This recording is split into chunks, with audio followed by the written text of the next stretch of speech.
Good morning students. ਅੱਜ ਆਪਾਂ ਆਪਣੀ +1 ਕਲਾਸ ਦੀ ਸੈਕਿੰਡ ਪੋਇਮ ਹੈ ਜੀ ਸੈਕਸ਼ਨ ਬੀ ਦੇ ਵਿੱਚ ਮਦਰਸ ਡੇ, ਜਿਸ ਨੂੰ ਕਿ ਸ਼ਿਵ ਕੇ ਕੁਮਾਰ ਜੀ ਨੇ, ਜੋ ਸਾਡੇ ਇੰਡੀਅਨ ਰਾਈਟਰ ਹੀ ਹਨ, ਉਹਨਾਂ ਨੇ ਲਿਖੀ ਹੋਈ ਹੈ ਪੋਇਮ। ਉਸ ਦੀਆਂ ਐਕਸਰਸਾਈਜ਼ਸ ਕਰਾਂਗੇ। ਇਹ ਤੁਹਾਡੀ ਬੁੱਕ ਦੇ ਪੇਜ ਨੰਬਰ 104 ਤੇ 105 ਦੇ ਵਿੱਚ ਤੁਹਾਨੂੰ ਇਹ ਐਕਸਰਸਾਈਜ਼ਸ ਮਿਲ ਜਾਣਗੀਆਂ। ਸਭ ਤੋਂ ਪਹਿਲਾਂ ਅਸੀਂ ਆਪਣੀ ਪਹਿਲੀ ਐਕਸਰਸਾਈਜ਼ ਕਰਾਂਗੇ, ਜੋ ਸੈਕਿੰਡ ਦਾ ਪਹਿਲਾ ਪਾਰਟ ਹੈ। ਸੈਕਿੰਡ ਐਕਸਰਸਾਈਜ਼ ਹੈ, ਸੌਰੀ। ਇਸ ਦੇ ਵਿੱਚ ਜਿਵੇਂ ਪਹਿਲਾਂ ਆਉਂਦੇ ਆ, ਸਾਡੇ ਕੋਲੇ ਦੋ ਕਾਲਮ ਨੇ, ਕਾਲਮ ਏ, ਕਾਲਮ ਬੀ।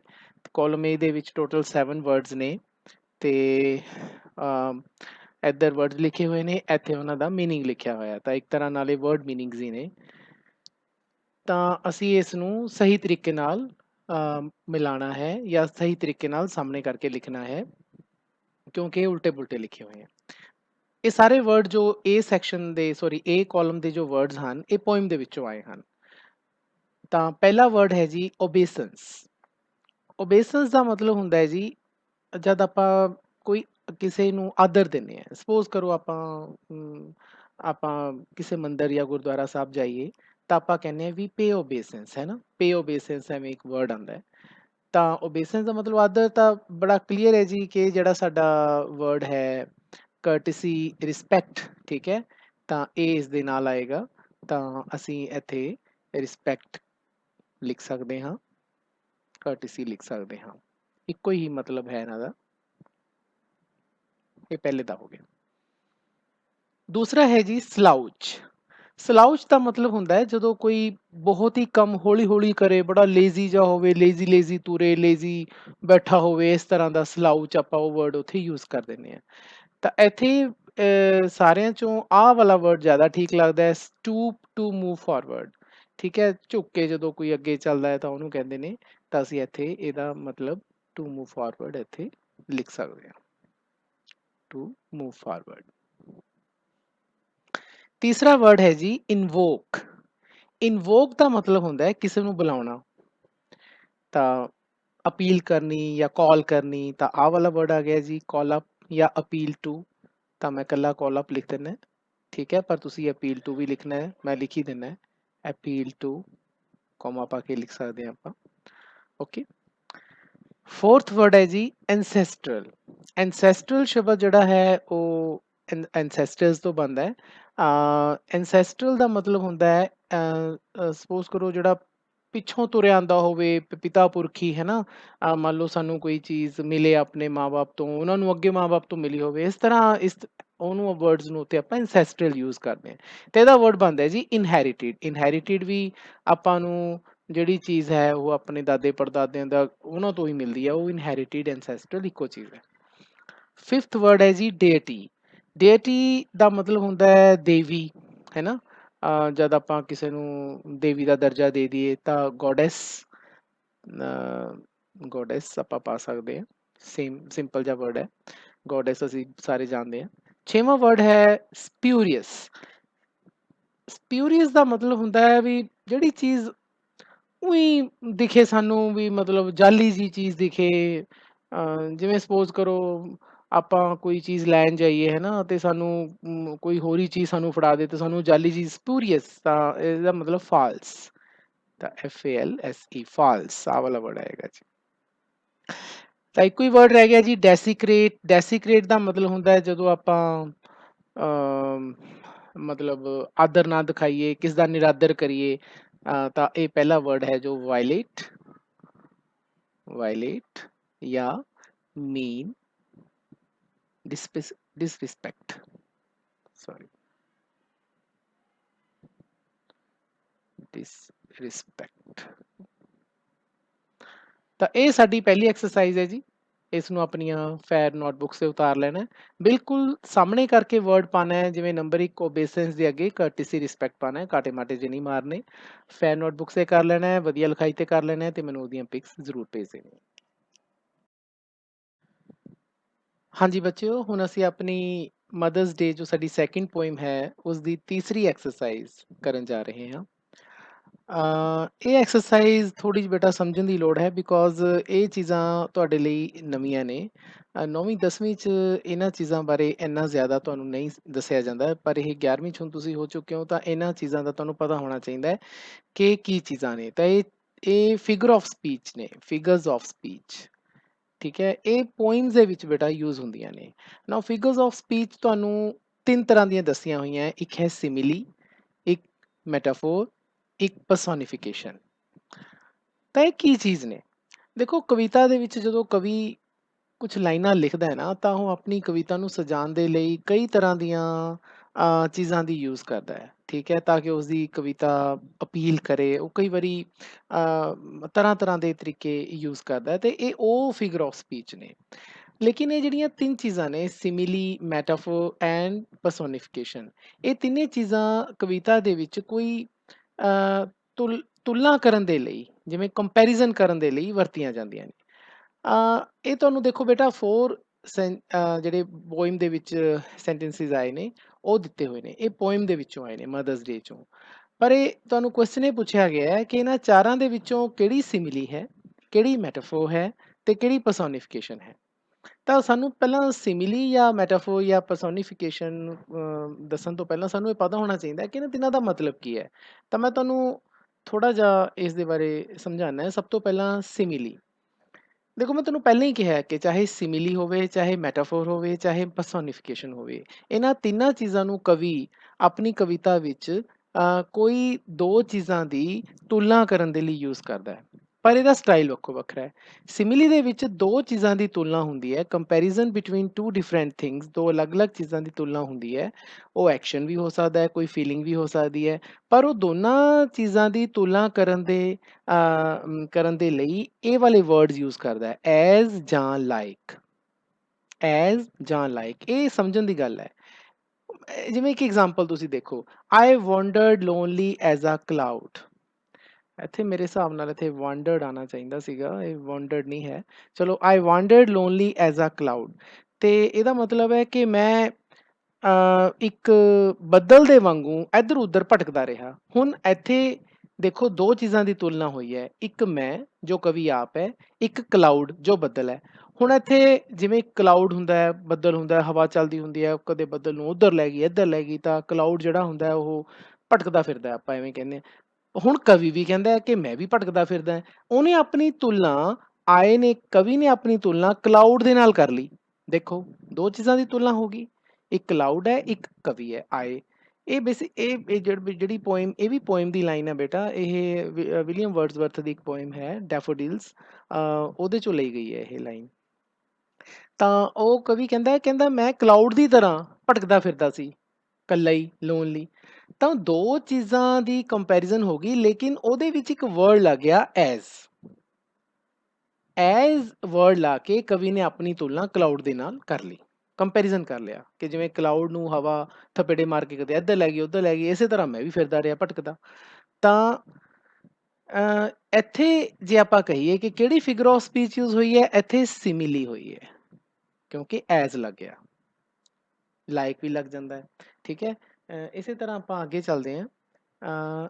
ਦੂਸਰਾ ਹੈ ਜੀ ਮੈਟਾਫੋਰ। ਮੈਟਾਫੋਰ ਜਿਹੜੀ ਹੈ ਇੱਕ ਫਿਗਰ ਆਫ ਸਪੀਚ ਹੈ, ਇਹਦੇ ਵਿੱਚ ਵੀ ਬੇਟਾ 2 ਚੀਜ਼ਾਂ ਦੀ ਤੁਲਨਾ ਹੁੰਦੀ ਹੈ। ਉਹਨਾਂ 2 ਚੀਜ਼ਾਂ ਦੀ ਜਿਨ੍ਹਾਂ ਚੀਜ਼ਾਂ ਦੀ ਕੋਈ ਕਾਮਨ ਕੁਆਲਿਟੀ ਹੋਵੇ, that share a common quality. ਇਹ ਚੀਜ਼ ਸਮਝਣ ਦੀ ਹੈ, ਦੋਨੇ ਚੀਜ਼ਾਂ ਦੇ ਵਿੱਚ ਕੋਈ ਕਾਮਨ ਕੁਆਲਿਟੀ ਹੋਣੀ ਚਾਹੀਦੀ ਹੈ। ਕਾਮਨ ਦਾ ਮਤਲਬ ਕੋਈ ਸਾਂਝੀ ਕੋਈ ਕੁਆਲਿਟੀ ਦੋਨੇ ਚੀਜ਼ਾਂ 'ਚ ਹੋਣੀ ਚਾਹੀਦੀ ਹੈ, ਪਰ ਸਾਂਝੀ ਹੋਵੇ ਮਤਲਬ। ਠੀਕ ਹੈ, ਫਿਰ ਆਪਾਂ ਉਸ ਦੀ ਕੰਪੈਰੀਜ਼ਨ ਕਰਦੇ ਹਾਂ, ਤੇ ਇਹਦੇ ਵਿੱਚ ਇਹ ਇਨਡਾਇਰੈਕਟ ਹੁੰਦੀ ਹੈ। ਮਤਲਬ ਦੇਖੋ, ਆਪਾਂ ਸਿਮਿਲੀ ਦੇ ਵਿੱਚ ਡਾਇਰੈਕਟ ਸੀਗਾ, ਉਹਦੇ 'ਚ ਐਜ਼ ਜਾਂ ਲਾਈਕ ਲੱਗੇ, ਡਾਇਰੈਕਟ ਕੰਪੈਰੀਜ਼ਨ ਹੋ ਗਿਆ। ਇਹਦੇ ਵਿੱਚ ਇਨਡਾਇਰੈਕਟ ਹੁੰਦੀ ਹੈ, ਇੰਪਲਾਈਡ ਹੁੰਦੀ ਹੈ। ਇੰਪਲਾਈਡ ਦਾ ਮਤਲਬ ਛੁਪੀ ਹੋਈ ਹੁੰਦੀ ਹੈ। ਠੀਕ, ਹੁਣ ਜੇ ਬੇਟਾ ਤੁਸੀਂ ਦੇਖੋਗੇ ਕਿ ਸਾਡੇ ਕੋਲੇ ਇਹਨਾਂ ਨੇ 2 ਐਗਜ਼ਾਮਪਲਸ ਦਿੱਤੀਆਂ, ਦੋਨੇ ਐਗਜ਼ਾਮਪਲਸ ਦੇ ਵਿੱਚ 2-2 ਅੱਗੇ ਸੈਂਟੈਂਸਿਸ ਹੈ। ਜਿਵੇਂ ਪਹਿਲਾ ਹੈ, he is as brave as a lion, ਦੂਸਰਾ ਹੈ ਹੀ ਇਜ਼ ਅ ਲਾਇਨ। ਤਾਂ ਜੇ ਅਸੀਂ ਪਹਿਲੇ 'ਚ ਦੇਖੀਏ ਤਾਂ ਕਿਸੇ ਪਰਸਨ ਦੀ ਇੱਕ ਲਾਇਨ ਦੇ ਨਾਲ, ਇੱਕ ਸ਼ੇਰ ਦੇ ਨਾਲ ਤੁਲਨਾ ਕੀਤੀ ਗਈ ਹੈ ਕਿ ਉਹ ਸ਼ੇਰ ਦੀ ਤਰ੍ਹਾਂ ਬਹਾਦਰ ਹੈ। ਤਾਂ ਮਤਲਬ ਤੁਸੀਂ ਦੇਖੋ ਕਿ ਇੱਥੇ ਐਜ਼ ਯੂਜ਼ ਹੋਇਆ ਹੈ, ਇਸ ਕਰਕੇ ਅਸੀਂ ਕਹਾਂਗੇ ਕਿ ਇਹ ਕੀ ਹੈ, ਸਿਮਿਲੀ। ਪਰ ਦੂਸਰੇ ਸੈਂਟੈਂਸ ਦੇ ਵਿੱਚ ਦੇਖਿਓ ਆਪਾਂ ਸਿੱਧਾ ਹੀ ਲਿਖਿਆ ਹੋਇਆ ਹੈ ਹੀ ਇਜ਼ ਅ ਲਾਇਨ, ਇੱਥੇ ਐਜ਼ ਜਾਂ ਲਾਈਕ ਨਹੀਂ ਲਿਖਿਆ ਹੋਇਆ, ਲੇਕਿਨ ਫਿਰ ਵੀ ਉਸ ਨੂੰ ਸ਼ੇਰ ਦੱਸਿਆ ਗਿਆ ਕਿ ਉਹ ਸ਼ੇਰ ਦੀ ਤਰ੍ਹਾਂ ਹੈ। ਮਤਲਬ ਦੇਖੋ ਮੈਂ ਮੈਟਾਫੋਰ ਦੇ ਵਿੱਚ ਕੀ ਕਿਹਾ ਸੀ ਕਿ two things that share a common quality. Lion ਜਿਵੇਂ ਬਹਾਦਰ ਹੈ ਉਹ ਵੀ ਉਸੇ ਤਰ੍ਹਾਂ ਦਾ ਬਹਾਦਰ ਹੈ, ਤਾਂ ਇੱਥੇ ਬਹਾਦਰੀ ਵਾਲੀ ਜਿਹੜੀ ਕਾਮਨ ਕੁਆਲਿਟੀ ਹੈ ਦੋਨਾਂ 'ਚ, ਤਾਂ ਦੋਨਾਂ ਦੀ ਤੁਲਨਾ ਹੋਗੀ। ਬਟ ਕਿਉਂਕਿ ਐਜ਼ ਜਾਂ ਲਾਈਕ ਯੂਜ਼ ਨਹੀਂ ਹੋਇਆ, ਇਨਡਾਇਰੈਕਟ ਤੁਲਨਾ ਹੋਗੀ, ਤਾਂ ਅਸੀਂ ਫਿਰ ਕੀ ਕਹਾਂਗੇ ਕਿ ਇਹ ਮੈਟਾਫੋਰ ਹੈ। ਇਸੇ ਤਰ੍ਹਾਂ that man is like a saint, ਹੁਣ ਇੱਥੇ as ਨਹੀਂ ਯੂਜ਼ ਹੋਇਆ ਬਟ like ਯੂਜ਼ ਹੋਇਆ। ਮੈਨ ਨੂੰ ਸੇਂਟ ਦੀ ਤਰ੍ਹਾਂ, ਸੰਤ ਦੀ ਤਰ੍ਹਾਂ ਦੱਸਿਆ ਗਿਆ ਹੈ ਕਿ ਉਹ ਬੰਦਾ ਸੰਤ ਸੰਤ ਵਰਗਾ ਹੈ, ਤਾਂ like ਲੱਗ ਗਿਆ, ਤੁਲਨਾ ਹੋ ਗਈ, ਸਿਮਿਲੀ ਬਣ ਗਈ। ਪਰ that man is a saint ਫਿਰ ਦੋ ਚੀਜ਼ਾਂ ਨੇ, ਦੋਨਾਂ ਦੇ ਵਿੱਚ ਤੁਲਨਾ ਹੋ ਰਹੀ ਹੈ, ਪਰ ਹੁਣ ਇਨਡਾਇਰੈਕਟ ਤੁਲਨਾ ਹੈ ਕਿਉਂਕਿ ਇਹਦੇ ਵਿੱਚ ਲਾਇਕ ਨਹੀਂ ਲੱਗਿਆ, ਐਜ਼ ਨਹੀਂ ਲੱਗਿਆ। ਦੋਨਾਂ ਦੇ ਵਿੱਚ ਕੋਈ ਕਾਮਨ ਕੁਆਲਿਟੀ ਹੈ, ਜਿਵੇਂ ਸੰਤ ਬੜੇ ਧੀਰ ਗੰਭੀਰ ਹੁੰਦੇ ਨੇ, ਇਸੇ ਤਰ੍ਹਾਂ ਉਹ ਬੰਦਾ ਵੀ ਉਸੇ ਤਰ੍ਹਾਂ ਦਾ ਹੀ ਹੋਏਗਾ। ਤਾਂ ਇਸ ਕਰਕੇ ਇੱਥੇ ਹੁਣ ਦੋਨਾਂ ਦੀ ਤੁਲਨਾ ਹੋ ਗਈ ਬਿਨਾਂ ਐਜ਼ ਲਾਈਕ ਦੇ, ਤਾਂ ਅਸੀਂ ਉਸਨੂੰ ਮੈਟਾਫੋਰ ਕਹਿੰਦੇ ਹਾਂ। ਤਾਂ ਮੈਨੂੰ ਉਮੀਦ ਹੈ ਬੱਚਿਓ ਕਿ ਤੁਹਾਨੂੰ ਜਿਹੜੀ ਇਹ ਸਿਮਿਲੀ ਤੇ ਮੈਟਾਫੋਰ ਹੈ ਇਹ ਕਲੀਅਰ ਹੋ ਗਈ ਹੋਏਗੀ। ਹੁਣ ਆਪਾਂ ਐਕਸਰਸਾਈਜ਼ ਕਰਦੇ ਹਾਂ। ਬੱਚਿਓ ਇਸ ਐਕਸਰਸਾਈਜ਼ ਦੇ ਵਿੱਚ ਤੁਹਾਡੇ ਕੋਲੇ ਜਿਵੇਂ ਪਹਿਲਾਂ ਦੱਸਿਆ ਸੀ ਕਿ देयर आर 4 ਸੈਂਟੈਂਸਿਸ, ਤੇ ਉਹਦੇ ਵਿੱਚ ਆਪਾਂ ਨੇ ਦੱਸਣਾ ਹੈ ਕਿ ਸਿਮਿਲੀ ਕਿਹੜਾ ਹੈ, ਕਿਸ ਸੈਂਟੈਂਸ ਦੇ ਵਿੱਚ ਸਿਮਿਲੀ ਯੂਜ਼ ਹੋਈ ਹੈ, ਫਿਰ ਮੈਟਾਫੋਰ ਯੂਜ਼ ਹੋਇਆ ਜਾਂ ਪਰਸੋਨੀਫਿਕੇਸ਼ਨ ਯੂਜ਼ ਹੈ। ਤਾਂ ਪਹਿਲਾਂ ਆਪਾਂ ਪਰਸੋਨੀਫਿਕੇਸ਼ਨ ਬਾਰੇ ਵੀ ਥੋੜਾ ਜਿਹਾ ਜਾਣ ਲਈਏ ਕਿ ਪਰਸੋਨੀਫਿਕੇਸ਼ਨ ਕੀ ਹੁੰਦੀ ਹੈ। ਪਰਸੋਨੀਫਿਕੇਸ਼ਨ ਦੇ ਵਿੱਚ ਕੀ ਹੁੰਦਾ ਬੇਟਾ ਕਿ ਜਦੋਂ ਆਪਾਂ ਕਿਸੇ ਚੀਜ਼ ਦੇ ਵਿੱਚ ਜਿਹੜੀ ਕਿ ਮਨੁੱਖ ਨਹੀਂ ਹੈ, ਮਤਲਬ ਹਿਊਮਨ ਨਹੀਂ ਹੈ ਚੀਜ਼, ਉਹ ਕੋਈ ਵੀ ਚੀਜ਼ ਹੋ ਸਕਦੀ ਹੈ, ਤਾਂ ਉਸ ਚੀਜ਼ ਦੇ ਵਿੱਚ ਆਪਾਂ ਮਨੁੱਖੀ ਕੁਆਲਿਟੀਜ਼ ਦੇਖੀਏ।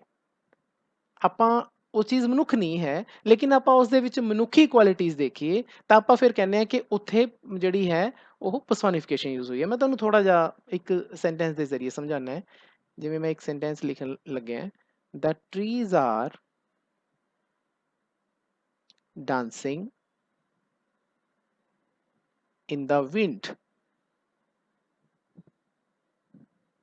ਬੇਟਾ ਇਸ ਸੈਂਟੈਂਸ ਨੂੰ ਸਮਝੋ, ਬੜਾ ਸਿੰਪਲ ਸੈਂਟੈਂਸ ਹੈ। ਇਹਦੇ ਵਿੱਚ ਲਿਖਿਆ ਹੋਇਆ ਹੈ ਕਿ ਜਿਹੜੇ ਟਰੀਜ਼ ਨੇ ਉਹ ਹਵਾ ਦੇ ਵਿੱਚ ਨੱਚ ਰਹੇ ਨੇ। ਹੁਣ ਹਵਾ ਚੱਲ ਰਹੀ ਹੈ, ਟਰੀਜ਼ ਜਿਹੜੇ ਹੈ ਉਹ ਇੱਧਰ ਉੱਧਰ ਹੋ ਰਹੇ ਨੇ, ਝੂਲ ਰਹੇ ਨੇ, ਪਰ ਆਪਾਂ ਉਹਨੂੰ ਕਹਿਤਾ ਕਿ ਡਾਂਸਿੰਗ। ਹੁਣ ਜੇ ਆਪਾਂ ਡਾਂਸਿੰਗ ਦੇਖੀਏ ਤਾਂ ਡਾਂਸ ਕੌਣ ਕਰਦਾ? ਡਾਂਸ ਤਾਂ ਮਨੁੱਖ ਕਰਦਾ ਨਾ, ਤਾਂ ਮਨੁੱਖ ਦੀ ਕੁਆਲਿਟੀ ਹੈ ਡਾਂਸ ਕਰਨਾ।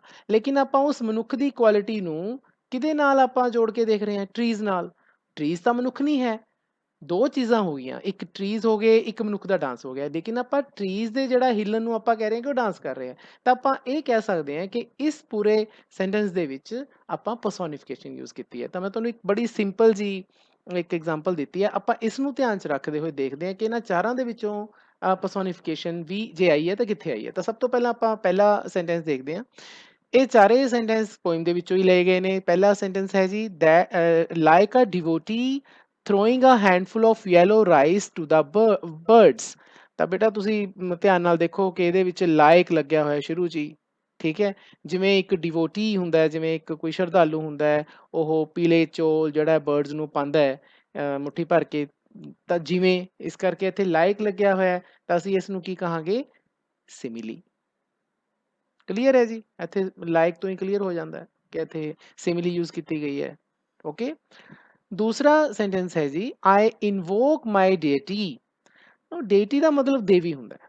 ਹੁਣ ਇਨਵੋਕ ਦਾ ਮਤਲਬ ਬੁਲਾਣਾ, ਤਾਂ ਮੈਂ ਆਪਣੀ ਦੇਵੀ ਨੂੰ ਬੁਲਾਉਂਦਾ, ਤਾਂ ਦੇਵੀ ਕਿਹਨੂੰ ਕਿਹਾ ਉਸਨੇ? ਕਵੀ ਨੇ ਇਸ ਪੋਇਮ ਦੇ ਵਿੱਚ ਆਪਣੀ ਮਾਤਾ ਨੂੰ ਕਿਹਾ, ਆਪਣੀ ਮਦਰ ਨੂੰ ਕਿਹਾ, ਤਾਂ ਉਹ ਮਦਰ ਨੂੰ ਡੇਟੀ ਕਹਿ ਰਿਹਾ ਹੈ। ਤਾਂ ਜਿਸ ਤਰ੍ਹਾਂ ਇੱਕ ਮਾਂ ਹੁੰਦੀ ਹੈ ਆਪਣੇ ਬੱਚਿਆਂ ਨੂੰ ਬਹੁਤ ਪਿਆਰ ਕਰਦੀ ਹੈ, ਤੇ ਇੱਕ ਦੇਵੀ ਵੀ ਆਪਣੇ ਭਗਤਾਂ ਨੂੰ ਬਹੁਤ ਪਿਆਰ ਕਰਦੀ ਹੈ, ਤਾਂ ਇੱਥੇ ਉਸਦੀ ਮਦਰ ਤੇ ਡੇਟੀ ਦੀ ਕਾਮਨ ਕੁਆਲਿਟੀ ਹੋਗੀ। ਮਦਰ ਦੀ ਤੇ ਡੇਟੀ ਦੀ ਕਾਮਨ ਕੁਆਲਿਟੀ ਹੋਗੀ ਕਿਉਂਕਿ ਉਹ ਆਪਣੇ ਭਗਤਾਂ ਨੂੰ ਜਾਂ ਆਪਣੇ ਬੱਚਿਆਂ ਨੂੰ ਬਹੁਤ ਪਿਆਰ ਕਰਦੀ ਹੈ। ਤਾਂ ਦੈਟ ਮੀਨਸ ਇੱਥੇ ਤੁਲਨਾ ਮਦਰ ਦੀ ਡੇਟੀ ਨਾਲ ਹੋਈ ਹੈ, ਲੇਕਿਨ ਇਨਡਾਇਰੈਕਟ ਤੁਲਨਾ ਹੋਈ ਹੈ, ਤਾਂ ਅਸੀਂ ਇੱਥੇ ਕਹਾਂਗੇ ਕਿ ਇਟਸ ਅ ਮੈਟਾਫੋਰ। ਓਕੇ ਜੀ, ਚਲੋ ਅੱਗੇ ਚਲਿਏ। ਥਰਡ ਸੈਂਟੈਂਸ ਹੈ ਜੀ bouquet shaped like a Chinese house of dreams. Shaped, ਹੁਣ ਇੱਥੇ ਬੁਕੇ ਜਿਹੜਾ ਗੁਲਦਸਤਾ ਹੁੰਦਾ ਹੈ ਉਸ ਦੀ ਤੁਲਨਾ ਕੀਤੀ ਜਾ ਰਹੀ ਹੈ ਕਿਹਦੇ ਨਾਲ? Chinese house of dream. ਜਿਵੇਂ ਚੀਨੀ ਹਾਊਸ ਹੁੰਦਾ ਹੈ, ਮਤਲਬ ਤੁਸੀਂ ਪਿਕਚਰਾਂ ਦੇਖਿਆ ਹੋਣਾ, ਤਾਂ ਉਸੇ ਤਰ੍ਹਾਂ ਹੀ ਬੁਕੇ ਹੁੰਦਾ ਹੈ, ਜਿਹੜੇ ਫੁੱਲਾਂ ਦਾ ਗੁਲਦਸਤਾ ਹੁੰਦਾ ਹੈ।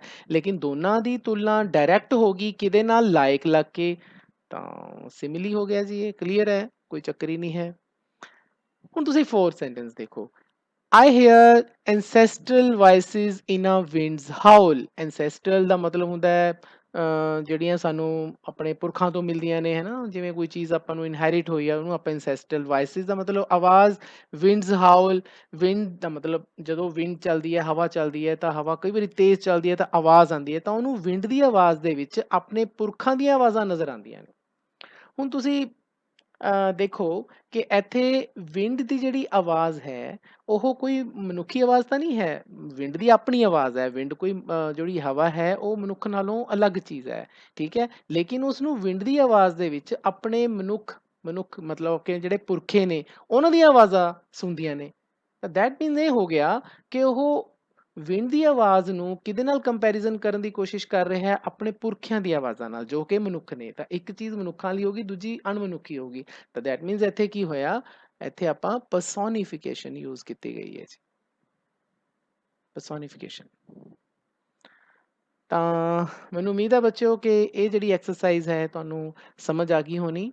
ਜੇ ਫਿਰ ਵੀ ਤੁਹਾਨੂੰ ਕੋਈ ਡਾਊਟ ਰਹਿੰਦਾ ਹੈ ਤਾਂ ਤੁਸੀਂ ਮੇਰੇ ਤੋਂ ਉਹ ਡਾਊਟ ਕਲੀਅਰ ਕਰ ਸਕਦੇ ਹੋ। WhatsApp 'ਤੇ ਮੈਨੂੰ ਕੰਟੈਕਟ ਕਰ ਸਕਦੇ ਹੋ। ਅਤੇ ਇਹ ਜਿਹੜੀ ਆਪਣੀ ਐਕਸਰਸਾਈਜ਼ ਹੈ ਇਹਨੂੰ ਆਪਣੀਆਂ ਫੈਨ ਨੋਟਬੁੱਕਸ 'ਤੇ ਉਤਾਰ ਲੈਣਾ ਹੈ ਅਤੇ ਮੈਨੂੰ ਉਸਦੀਆਂ ਪਿਕਸ ਭੇਜ ਦੇਣੀਆਂ।